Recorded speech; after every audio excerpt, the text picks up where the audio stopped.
We are live, guys. I'm Sam, Mr. Blitztech. J1 third of the Cyber Nerds. And welcome to a special edition of Free DLC today. We're talking about Forspoken. We got to play a little build on the first couple of hours of the game. And yeah, we're just going to see our experiences, what we, just think, feel, all them things there. So what you saying? I'm interested in the game, man. Really interested in the game. I felt like, firstly, I was super gassed getting to play it, as well as like how early we got to play the game. And I think what they've done is really good. Like, it looks how they're presenting it, and in terms of like the gameplay, there's a lot of. I would say there's a lot of stuff going on. Oh, okay. There's a lot of stuff going on, and I guess. When we played, we wasn't too deep into the skill tree. So I'm interested to see how the skill tree progression goes and how the powers and everything comes together. Because when you watch the trailer, you're like, raw, there's so many powers. And when you play the game, it's like, there's so many powers. But it's how are we going to balance all of these powers together is really what I want to see. Like, I feel like that's the biggest feat.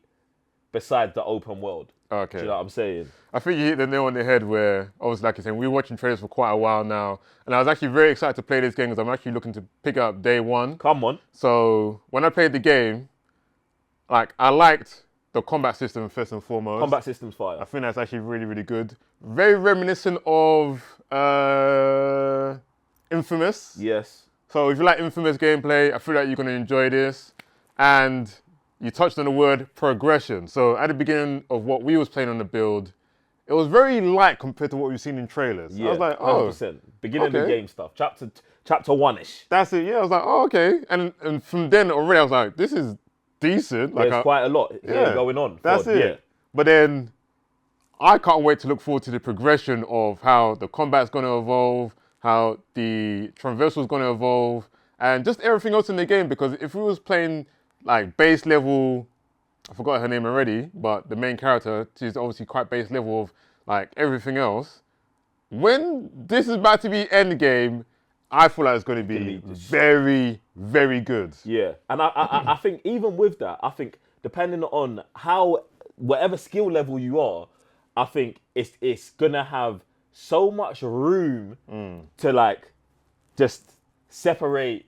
Do you know what I'm saying? Separate the gamers, because there's going to be people using 20 powers or all the powers you have, and there's going to be people who favor one and kind of stick there. And I'm just really interested to see how it all looks, man. But I think they've brought it together really, really well. And I like that you brought up Infamous, because it's like it does have a very Infamous feel to it in terms of like cycling powers.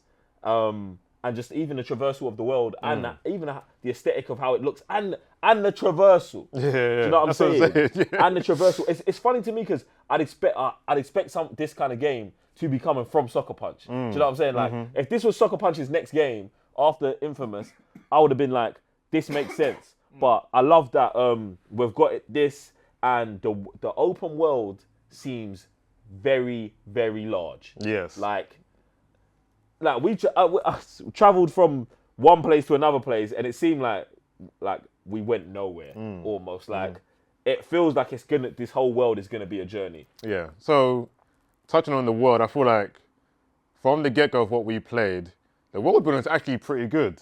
They're explaining things as you're going along.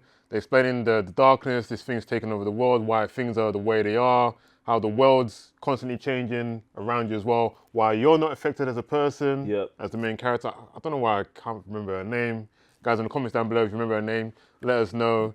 And how the current residents of this new world is reacting to your appearance, presence. Yes. Your appearance and your presence. So not everyone's a happy camper that you're here. You know what I'm saying? One of the things that I do love that you touched on there when we're talking about the characters is the relationship between our main character and her Jarvis-like AI wristband. The Vambrace. I'm glad you remembered, because it's a Vambrace. They keep touching It's a Vambrace. The voice activity these two is so legit. Nah, yeah, you love it. You love it. Like, you get them two from the beginning. And I like our main character. Oh, it's mad that we can't remember her name. I know, it's mad. But she is super legit. The voice actor who does her is super legit. You really you feel like you know her straight away, and the relationship that she builds between her and the Van Brace, fire. Yeah. Also, just for those customization people, get me.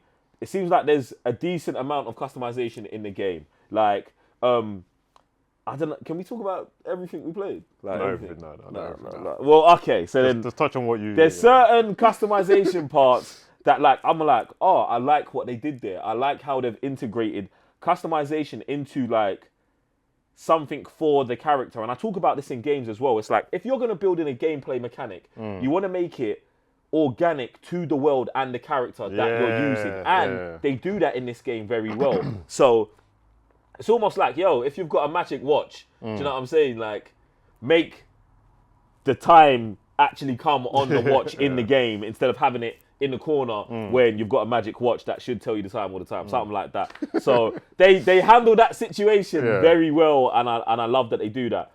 Go on. Yeah, I was gonna say, like, that's what is so good about this game, where the world building then affects what's actually happening gameplay wise. Like you're saying, the customization, she gets like a cape from a certain character, which is now that's imbued with stats and stuff that go forward.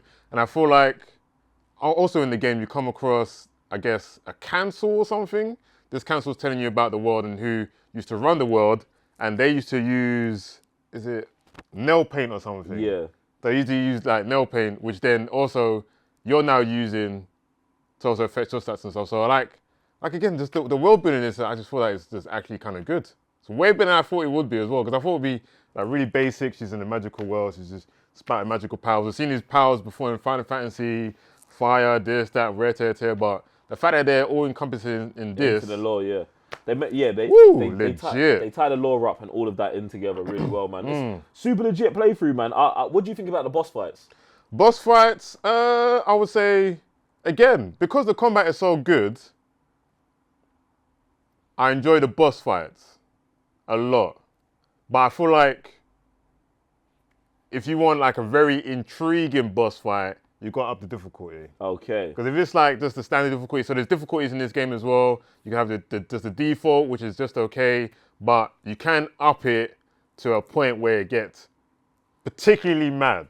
So if you're one of those guys who, I don't know, like Monster Hunter, Elden Ring, Demon Souls kind of games, you might want to up it to the upper echelon of that kind of reach. But if you're just like, you know, not casual, but like you like a bit of a challenge, because this game, it isn't easy. It's not.